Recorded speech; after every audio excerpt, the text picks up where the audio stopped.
Rob Norman, Ward 3. I am extremely glad we cut to the chase tonight with a motion to reject. There's been a lot of work done on this. I've been part of that. I agree there's been a lot of effort. There's been a lot of things go on. But I think the bottom line is we have to reject a resolution. And here's a couple of things. This is part of an email I sent to you all this morning.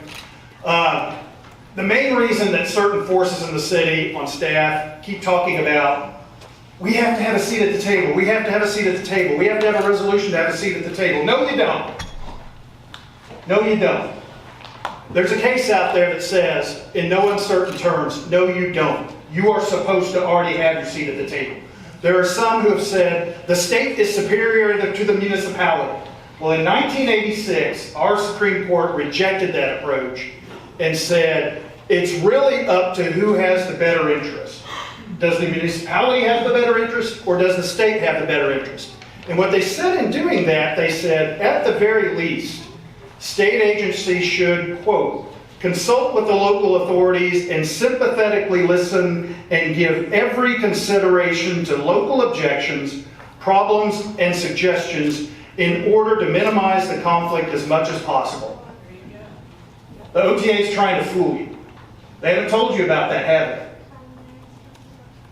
You are already, the OTA is already under directive as a public servant themselves to give you a seat at the table. They have to do that.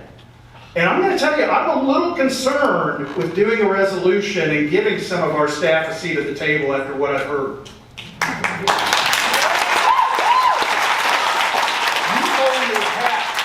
You only half. Some of you don't even know this to this day.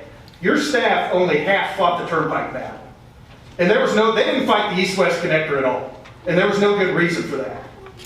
Your staff is trying to build a 500-acre mega industrial park just north of the lake at 72nd and Indian Hills when and if these turnpikes go through. That's absolutely wrong. There's going to be a lot of public records getting out pretty soon, and they're not going to look very good. This is only the tip of the iceberg. There have been forces in this city who have been fighting for these turnpikes since long before the Supreme Court issued a decision on a now discredited rule of law to defer to the state agencies. The United States Supreme Court has discredited that rule of law. We're going to see it. It's going to get out. It's going to get out that there are forces within the city that are for these turnpikes, but no.